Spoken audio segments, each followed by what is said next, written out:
The diplomatic station Harmony's Reach floated quietly in the black space between stars. It was a round metal ring, big enough to hold thousands of beings from many worlds.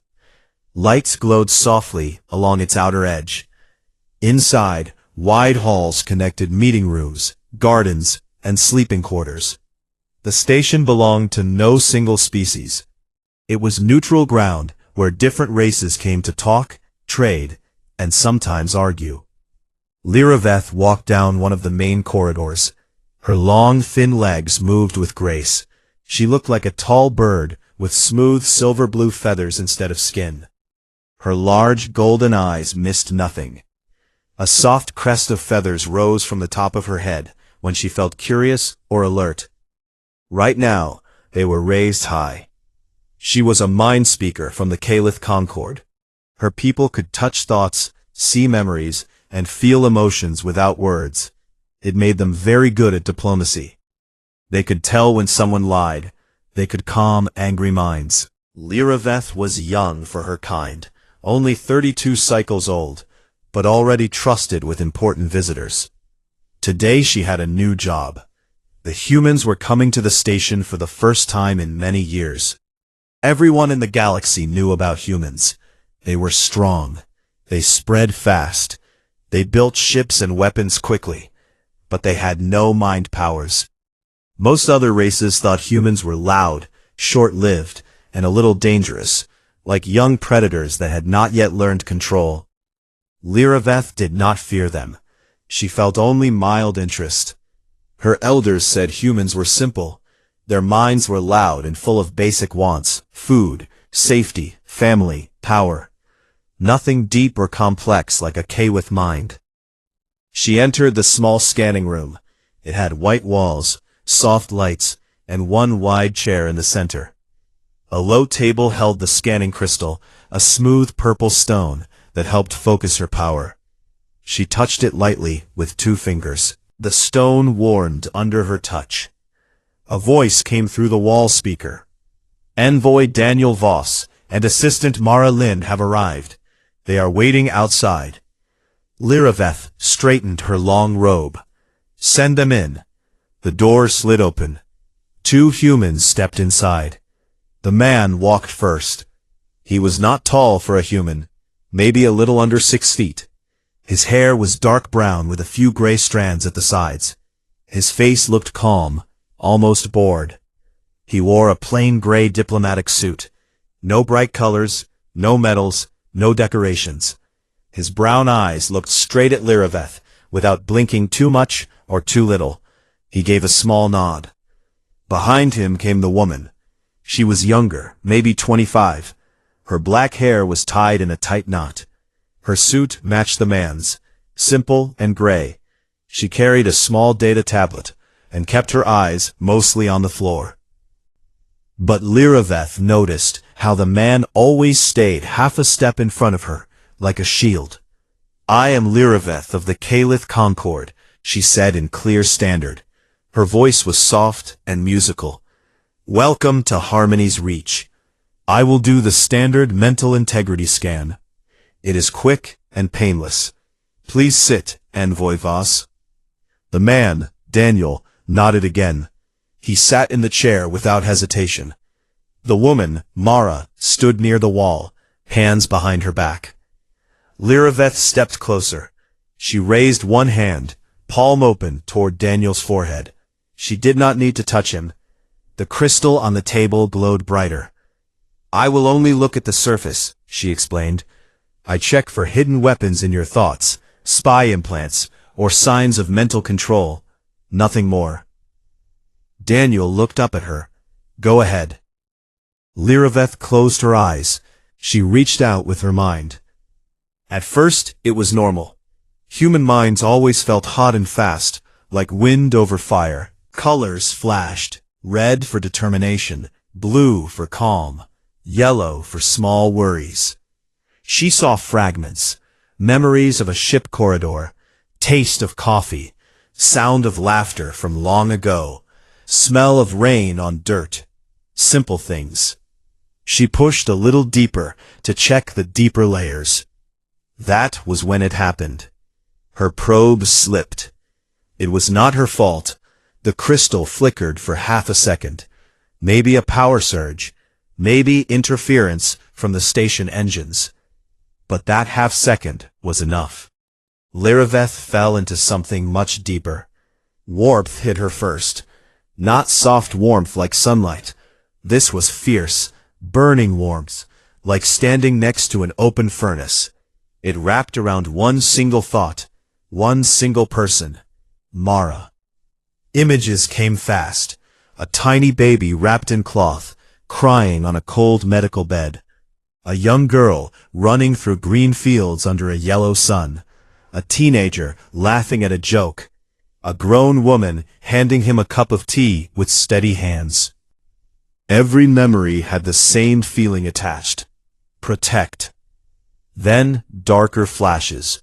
A Caliph face, not like Liriveth's, but similar, whispering in fear.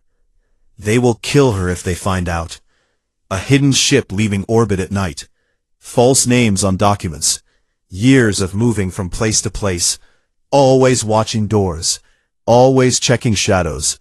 Always standing between Mara and the world. And beneath it all, a promise carved into the man's soul like stone. Anyone who tries to take her from me will die. No anger in the thought. No wild rage. Just cold, patient certainty. Like gravity. Like time. It simply was. Liriveth gasped. She pulled back hard. The connection snapped. The crystal dimmed. Her crest feathers flattened against her skull. Her heart beat too fast. Daniel still sat calmly in the chair. He watched her with those steady brown eyes. "I think that's enough for now," he said quietly. His voice was polite. But Liriveth felt ice crawl down her spine feathers. She forced her crest to rise again. "Yes," she managed. "The scan is complete. You are clear." Daniel stood up slowly. He turned to Mara. "Everything okay?" Mara gave a small smile. "Yes, sir." They walked to the door together. Daniel again placed himself slightly in front of her. The door opened. They stepped out. It closed behind them. Liriveth stood alone in the room. She looked at her trembling hand. She had seen many minds in her life. Angry ones, sad ones, broken ones, but never one like that. She had only meant to glance. She had seen something much bigger. A father who had spent years hiding his daughter from the entire galaxy. A father who would burn worlds to keep her safe. Liriveth touched the crystal again. It was cold now. She whispered to the empty room, "What have I done?" Outside in the corridor, Daniel walked beside Mara. He did not need to. She knew he had felt the touch. He always felt when someone looked too close. Mara glanced up at him. She went deep, didn't she? Daniel kept walking. A little. Will she tell anyone? He thought for a moment. Maybe, but not yet. They turned a corner. The lights of the station stretched ahead. Daniel's hand brushed Mara's arm. Just once, very lightly. Then they kept walking. Two quiet humans among thousands of strange beings. And somewhere behind them, a Caliph diplomat stood frozen, trying to understand what kind of creature she had just touched by accident. The days after the scan passed quietly on Harmony's reach. Meetings filled the station's main hall. Species from many worlds sat around long tables. They talked about mining rights on the border planet below. The planet had rare metals. Everyone wanted them. The humans asked for a fair share. The Caliph Concord wanted most of it. Other races watched and waited. Liriveth tried to focus on her work. She sat in her place at the table. Her feathers stayed flat. She kept her eyes on the data screens, but her mind kept going back to that accidental deep touch. Daniel's mind had felt like a locked box, warm on the outside, cold steel underneath. She told no one. Not yet. She was not sure what she had seen. Maybe it was just a father's love. Humans were known to be protective of family, but the cold promise she felt, it stayed with her like a bad dream. Daniel and Mara sat across the table. He spoke little. When he did, his words were calm and clear. Mara took notes on her tablet. She looked young and careful. No one else seemed to notice how Daniel always kept his body between her and the room's main doors. No one else saw how his eyes moved to every new person who entered. Then the attack came. It started with a low rumble. The station lights flickered once. Alarms screamed. Red warning lights flashed along the walls. Voices shouted over the speakers. Explosive breach in Sector 4. Multiple armed intruders.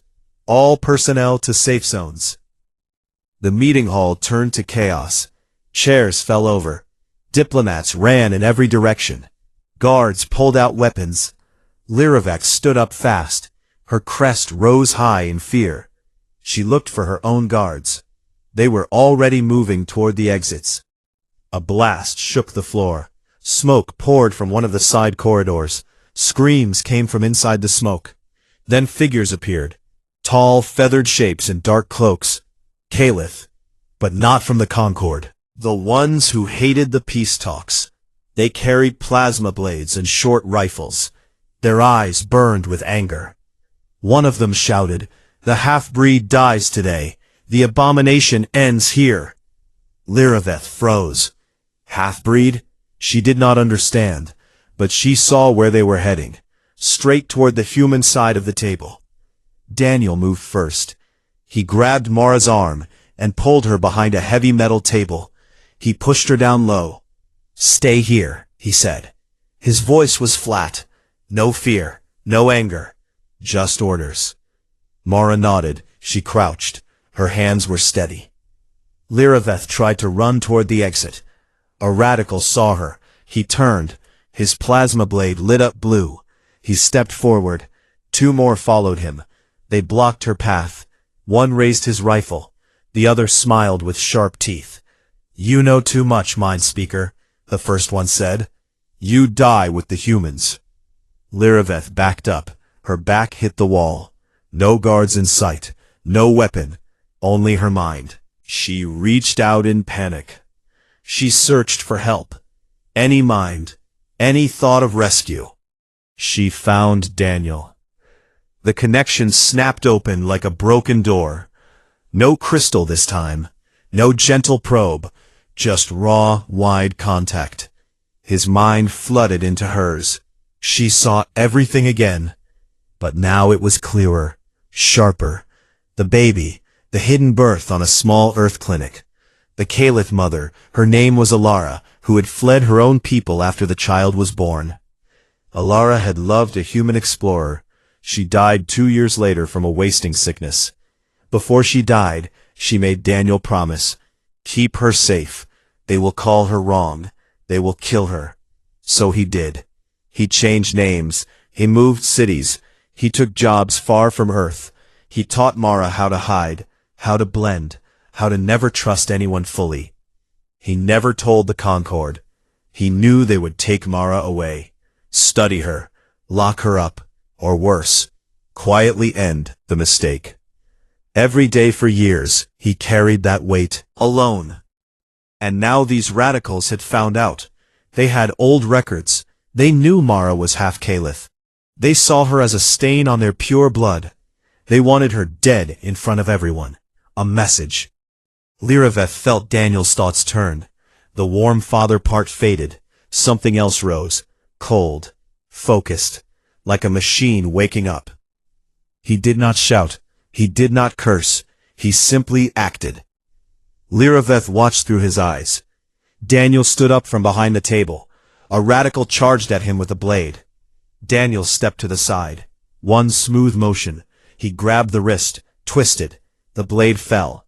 He drove his elbow into the radical's throat. The Caliph dropped, choking. Another radical fired a plasma shot. Daniel was already moving. He rolled behind a pillar. The shot burned the wall black.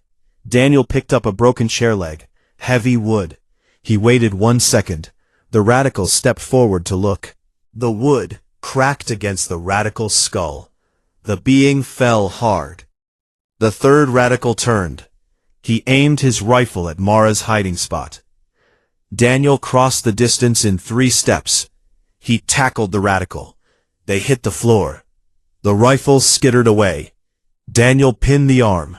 He struck once, fist to the temple. The radical went limp. 6 seconds, 3 bodies on the floor. Daniel stood, breathing steady, no sweat. He looked at Mara. "You hurt?" "No," she whispered. "Good." He turned toward Liriveth. She still stood against the wall. The connection held. She could not break it. She felt his mind like ice water. No hate, no joy, just purpose. He walked over. He picked up a fallen plasma pistol. Checked it. Then he looked at her. "Stay down," he said. "This isn't over." His voice was quiet, almost kind, but Liriveth felt the truth underneath. He was telling her the next fact in a list. More radicals were coming. Explosions still shook the station. Shouts echoed in the halls. Daniel glanced at Mara. "Stay here with her," he told Liriveth. "Keep her safe until I come back." Liriveth could only nod. Daniel turned. He walked into the smoke-filled corridor. Pistol ready. Steps calm. Like a man going to finish a simple job. Liriveth slid down the wall. She sat next to Mara. The young woman looked pale but calm. She watched the place where her father had gone. "He'll be okay," Mara said softly. "He always is." Liriveth did not answer. She could still feel Daniel's mind. It moved through the station like a shadow. Every step planned, every threat measured. No waste, no fear. She had thought humans were loud and simple. Now she knew better. They were patient. They waited years. And when the moment came, they ended things completely. Another explosion rocked the station. Lights dimmed. Mara reached out and touched Liriveth's arm. "Thank you for not telling anyone," she said, "about me." Liriveth looked at her, golden eyes wide. I did not understand before." Mara gave a small, sad smile. "Most people don't." In the distance, a plasma shot rang out. Then another. Then silence. Daniel was still moving. Liriveth closed her eyes. She tried to pull her mind back, but part of her stayed connected. She could not help it. She saw a father who had become something else. Not a monster. Just a man who would do anything. Anything to keep one person alive. And the galaxy had no idea what that really meant. The smoke in the corridors of Harmony's Reach grew thicker. Alarms wailed without stop. Red emergency lights flashed on and off, making shadows jump across the walls. Station security teams ran past, shouting orders. Most of them headed toward the main blast sites. Few noticed the quiet human moving the other way. Daniel walked alone. He held the plasma pistol low, but ready. His steps were even. Not fast, not slow, just sure. He did not look left or right more than needed. He listened. He watched corners. He knew exactly where the remaining radicals would be. He had heard their leader's voice earlier, sharp, angry, giving commands over an open channel. That voice came from the secondary docking bay now. He passed a dead guard. The body lay face down. Daniel did not stop.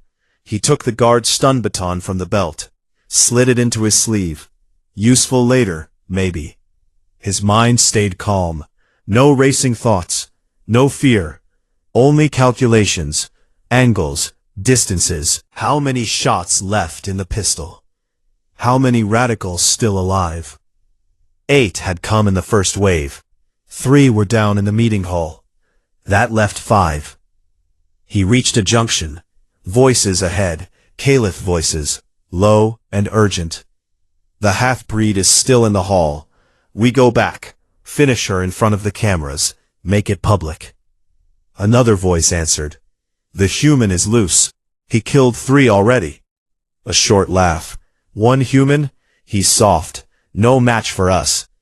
Daniel stepped around the corner. 4 radicals stood there. 2 held rifles. 2 had blades. They turned fast. Daniel fired first. 1 clean shot.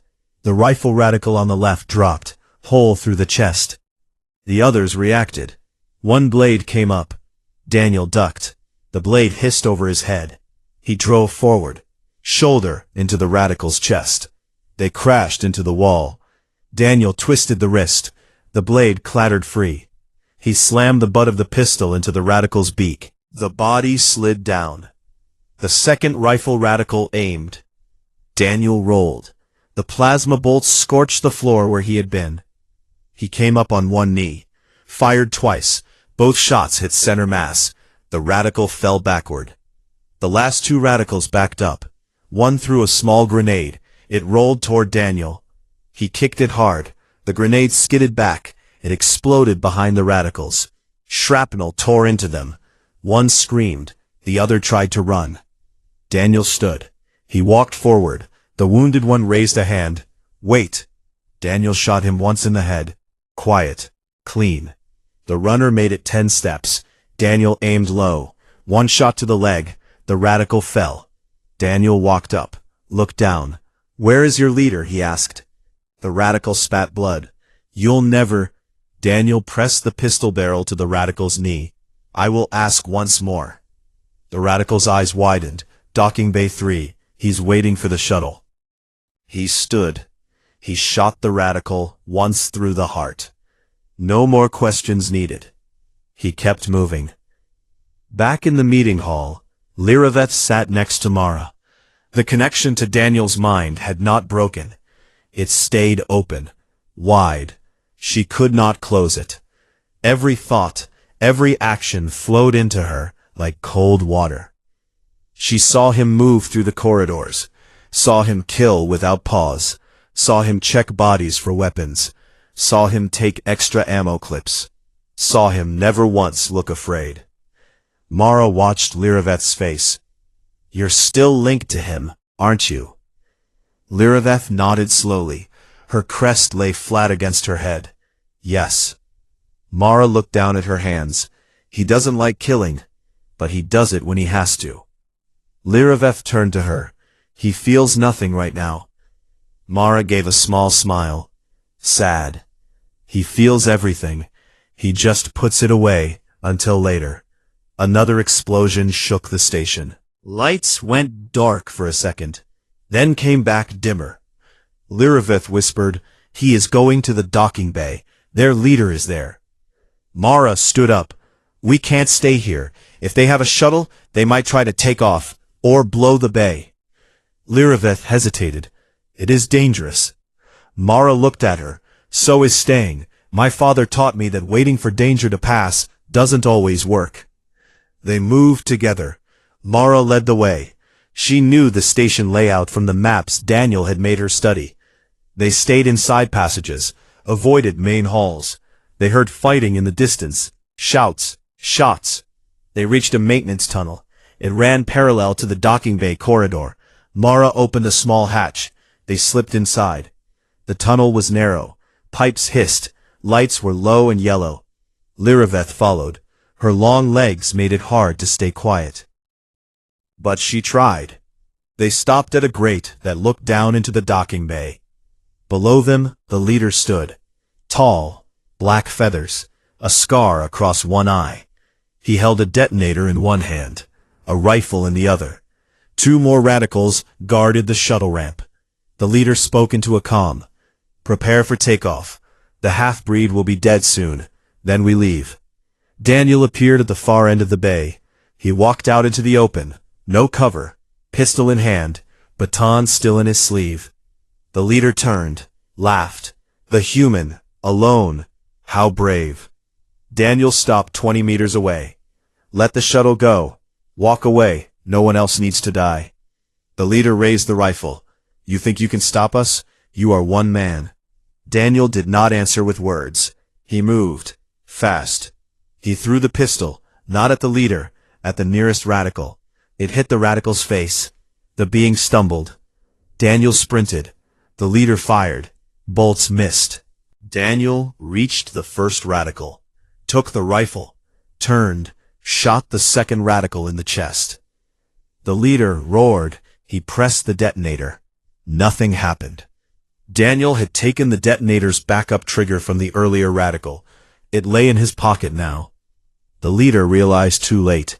Daniel crossed the last distance. He tackled the leader. They hit the deck hard. The rifle skittered away.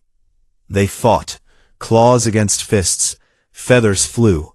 The leader was strong, bigger, but Daniel was precise. He blocked a claw strike, drove a knee into the leader's side, heard ribs crack. The leader gasped. Daniel pinned the arms. He picked up the fallen blade, held it to the leader's throat. "Tell your people to stand down," Daniel said. "Now." The leader laughed through pain. "You cannot kill us all." Daniel pressed the blade. A thin line of blood appeared. "I do not need to kill you all, just you." Fear. He spoke into his comm. "All units, stand down. Abort. Repeat, abort." Silence followed. Daniel stood. He kept the blade ready. He looked around. No more threats. He turned, looked up at the grate. Mara and Liraveth watched. Daniel gave a small nod. Then he looked back at the leader. "Tell your faction the half-breed is under my protection. Tell them what happens if they try again." The leader nodded. Weak. Daniel stepped back. He let the leader live. Station security finally arrived. They took the survivors into custody. The attack was over. Daniel walked toward the grate. Mara opened it. She climbed down. Liraveth followed. Mara ran to her father. She hugged him tight. He held her for a long moment. Then he stepped back, checked her for wounds. "I'm okay," she said. He nodded. Then he looked at Liraveth. She stood a few steps away. Her feathers trembled. "Not a question." "Yes," she answered. Daniel looked at her for a long time. "Then you know." Liraveth nodded. "I know."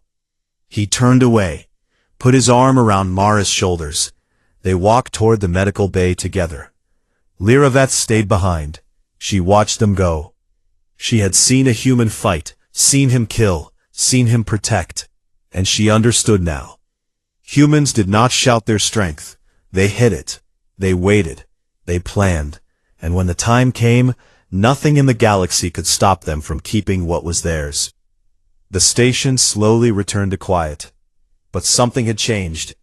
Liraveth knew the galaxy would never look at humans the same way again. The medical bay of Harmony's Reach smelled of clean air and faint ozone from the repair bots. White walls glowed under soft lights. Beds lined one side. Most were empty now. The attack had ended hours ago. Wounded had been moved or treated. Quiet had returned, but it felt heavy. Daniel sat on the edge of a low bed. He had taken off his jacket. His shirt showed dark stains, blood not all his. A medic had patched a shallow cut on his forearm. He let them do it without complaint. Now he waited. Mara sat beside him. She held a cup of water but did not drink. Her eyes stayed on her father. She looked tired but not broken. Liraveth stood near the door. She had followed them here. No one stopped her. Security knew her face. She wore a simple gray robe now. Her feathers were still flat against her head. She looked smaller than before. Daniel looked up at her. "You can come closer," he said. His voice stayed quiet.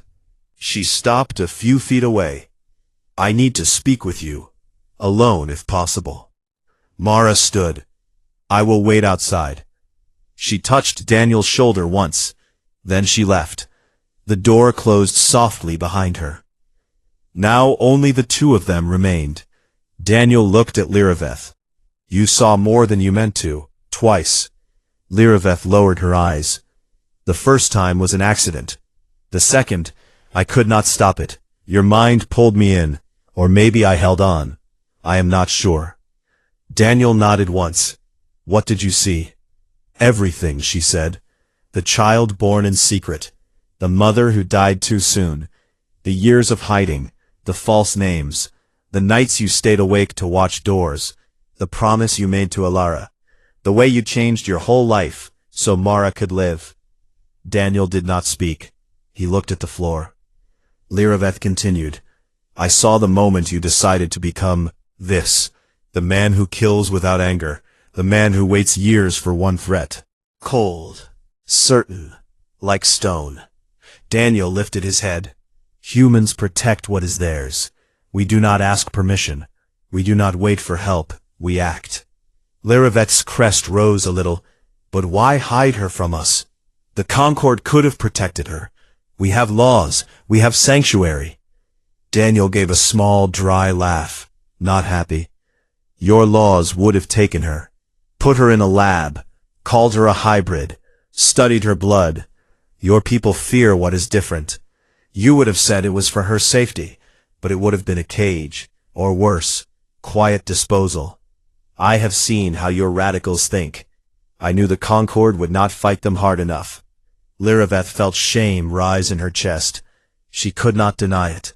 The radicals had come from her own world, from families she knew. The Concord had ignored the signs for too long. I did not know, she whispered. You did not look, Daniel said. No blame in his voice. Just fact. Silence filled the room. Then Lyraveth spoke again. She is safe now, but her secret is out. The galaxy knows. What will you do? Daniel stood up. He walked to the small window. Stars moved slowly outside. I will take her home, to Earth, or somewhere quiet. I will keep doing what I have always done. Lyraveth stepped closer.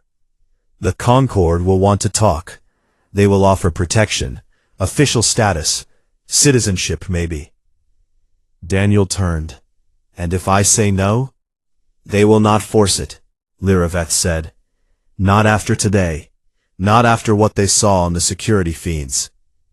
Daniel looked at her for a long time. You watched the feeds? Yes, she answered. I saw you move. I saw you end the threat. No waste, no fear, no mercy when it was not needed. You were efficient. Daniel shrugged. I trained for it. Long ago, before Mara. I never wanted to use it, but I kept the skills, just in case. You trained to kill your own kind? No, he said. To protect against anything, human or not. She understood then. Humans did not see the galaxy as separate from themselves. They saw threats, and they prepared. I am sorry, Lyraveth said, for the scan, for not stopping sooner, for what my people almost did. Daniel looked at her. You did not attack. You did not know. That is enough. He walked back to the bed, sat down again. Lyraveth stayed standing. What happens now, to us, to the talks, to the border? Daniel thought. The talks will continue. Humans still need the metals. Your people still want peace. Nothing changes there. But the message is clear now. Touch my daughter, and I will find you, no matter how long it takes. Lyraveth felt a chill, not from cold, from understanding.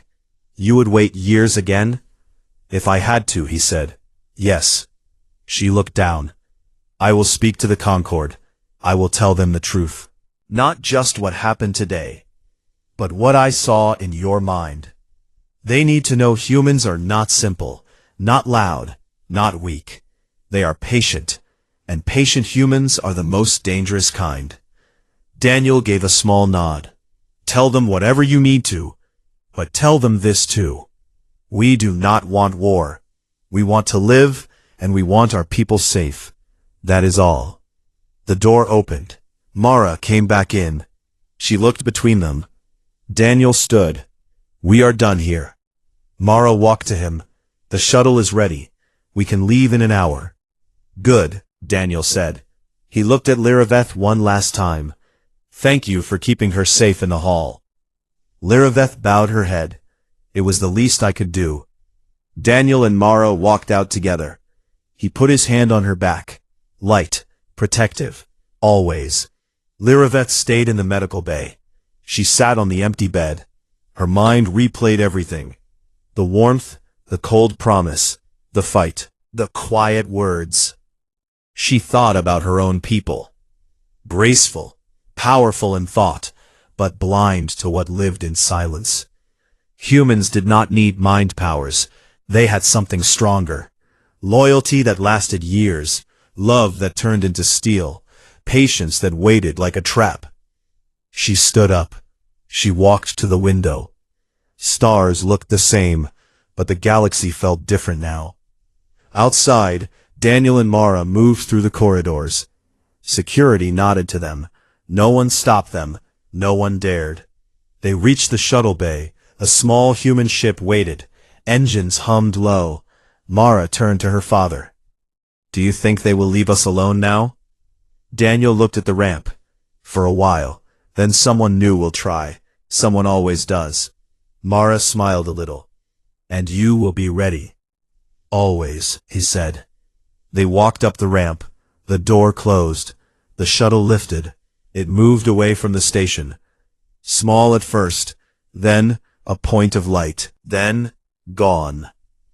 Lyraveth watched from the observation deck. She had come to see them leave. She touched the glass.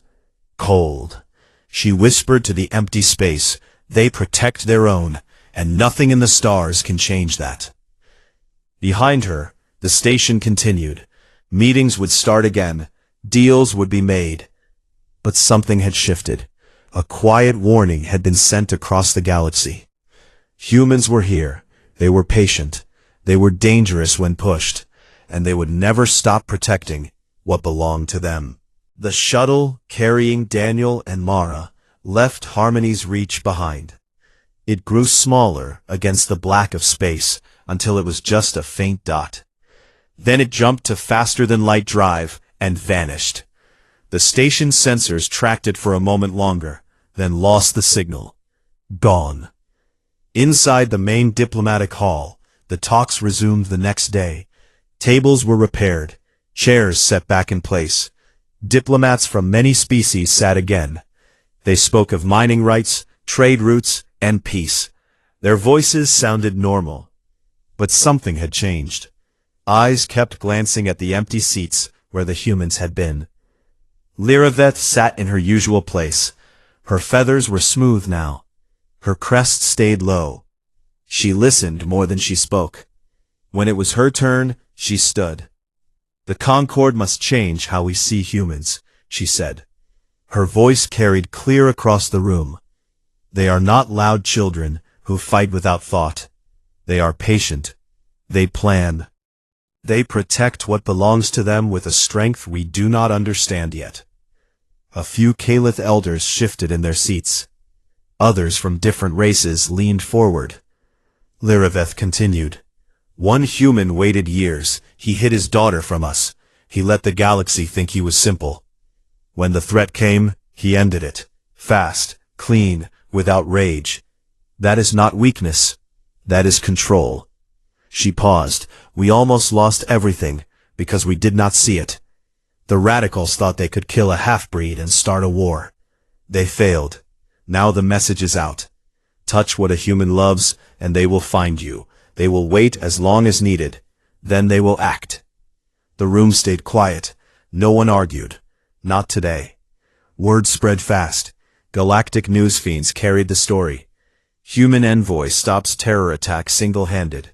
Half-Calith child revealed. Father defends her. Clips from security cameras played on repeat. Daniel moving through smoke. Daniel ending threats. Daniel walking away, calm. The fiends did not show his face clearly, but everyone knew. On distant worlds, species watched. Some laughed at first. One man against radicals? But the laughter stopped when they saw the details. No wasted moves, no fear, just results. In quiet bars on border stations, traders talked. "Humans hide it well," one said. "They look soft, then they don't." Another nodded. "Better not to test them." On Earth, the news reached fast. Daniel's name appeared in reports. Mara's face, blurred for safety, showed in some. People on the streets spoke of pride. "That's how we do it," they said. "Quiet until we can't be." Daniel and Mara did not go straight to Earth. They stopped at a small colony world first. Green hills, blue sky, a house away from cities. Daniel had bought it years ago under a false name. Now he used the real one. They unpacked few things. They did not plan to stay long. Mara sat on the porch one evening. The sun set slow. She watched the colors change. Daniel came out with 2 cups of tea. He handed one to her. "Think they'll come after us?" she asked. "Maybe," he said. "Not soon, but maybe." She sipped her tea. "What if the Concord offers real protection this time?" Daniel looked at the horizon. "They might, but I trust my way more." Mara smiled. "You always have." They sat in silence. Birds called in the trees. Wind moved the grass. Back on Harmony's Reach, Lyraveth finished her term. She did not return to the core Calith worlds right away. She asked for a new post, frontier station, closer to human space. Her elders questioned it. She answered simple. "We need to learn from them, not contain them. Learn." They agreed, reluctant, but they agreed. She took a small office near the border. From there, she sent messages, reports, observations. She spoke to human traders, listened to their stories. She learned their ways, not just the fighting, the waiting, the loyalty, the quiet strength. One day she received a short message. No sender name, just coordinates and a date. She went. It was a neutral moon, craters, dust, a small landing pad. Daniel waited alone. No ship, no guards, just him. Lyraveth landed, stepped out, her robe moved in the thin wind. Daniel nodded. "You came." "I had to," she said. They walked a short distance, sat on a rock overlooking a wide plain. Daniel spoke first. "Mara is safe. She's studying now. Engineering. She wants to build things, not hide anymore." Lyraveth felt relief. "Good." Daniel looked at her. "Why did you want to meet?" Lyraveth thought. "To say thank you. You could have killed more that day. You stopped. You let the leader live. That gave us a chance to fix things. Killing more would not help Mara. It would only make enemies." Lyraveth's crest rose a little. "You think like that. Most would not." "I am not most," he said. Then Lyraveth asked, "Do you hate us, my people?" "No," Daniel answered. "I hate what some of you would do to her. That is all." Lyraveth nodded. "I understand now. Humans do not forgive threats to family. You remember them forever." Daniel looked at the stars. "We do." She stood. "I will keep working. I will tell my people the truth. Humans are not to be feared. They are to be respected. As allies, as equals." Daniel stood too. "That is enough." They walked back to her ship. Before she left, Lyraveth turned. "If you ever need anything, call." Daniel gave a small smile. First one she had seen. "I will not need to." She boarded. The ship lifted. Dust rose around it. Daniel watched until it was gone. Years passed. The border stayed calm. Mining rights settled. Trade grew. Calith and humans met more often. Not always easy, but better. Lyraveth became known, the mind speaker who understood humans. She wrote reports, gave talks, changed minds slowly. Mara finished her studies. She built ships, better engines, safer hulls. She worked with mixed teams, human, Calith, others. She smiled more now. Daniel stayed quiet. He took no public roles. He lived simple, but he watched, always watched. One night, on a new station, Lyraveth stood at a wide window. Stars filled the view. She remembered the accidental scan, the warmth, the cold promise, the fight, the words. She whispered to the dark, "They protect their own." Far away, on a small world, Daniel sat on his porch, Mara beside him. They looked at the same stars. No words needed. the galaxy turned. Peace held. Not because everyone agreed, but because one human had shown what happened when someone crossed the line. And everyone remembered.